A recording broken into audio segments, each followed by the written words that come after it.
Chapter 3. I inherit a dead wolf and some underwear. "That's new," said Alex. The brownstone's front door had been forced open. The deadbolt busted out of the frame. In the foyer, sprawled across the oriental rug, lay the carcass of a wolf. I shuddered. You couldn't swing a battle axe in 9 worlds without hitting some kind of wolf.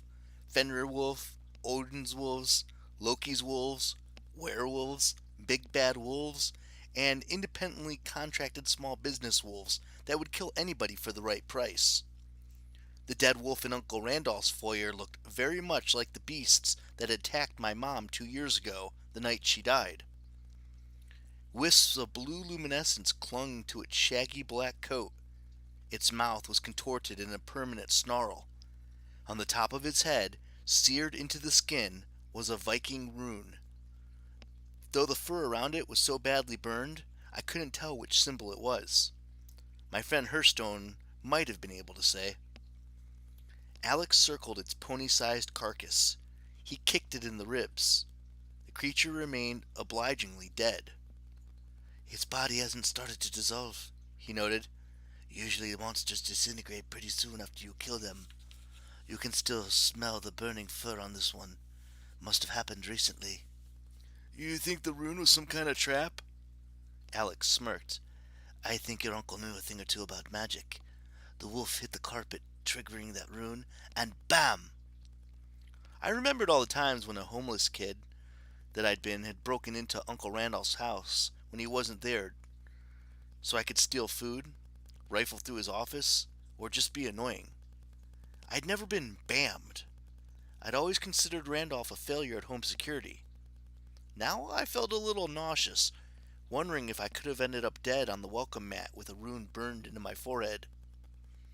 Was this trap the reason Randolph's will had been so specific about Annabeth and me visiting the property before we took possession? Had Randolph been trying to get some post-mortem revenge? "You think the rest of the house is safe to explore?" I asked. "Nope," Alex said cheerfully. "So let's do it." On the first floor, we found no more dead wolves. No runes exploded in our faces. The most gruesome thing we discovered was in Uncle Randolph's refrigerator, where expired yogurt, sour milk, and moldy carrots were evolving into a pre-industrial society. Randolph hadn't even left me any chocolate in the pantry, the old villain. On the second floor, nothing had changed. In Randolph's study, the sun streamed through the stained glass window, slanting red and orange light across the bookshelves and the displays of Viking artifacts. In one corner sat a big runestone carved with the sneering face of, naturally, a wolf. Tattered maps and faded yellow parchments covered Randolph's desk. I scanned the documents looking for something new, something important, but I saw nothing I hadn't seen the last time I was here. I remembered the wording of Randolph's will, which Annabeth had sent me. "It is critical," Randolph had stated, "that my beloved nephew, Magnus, examine my worldly belongings as soon as possible.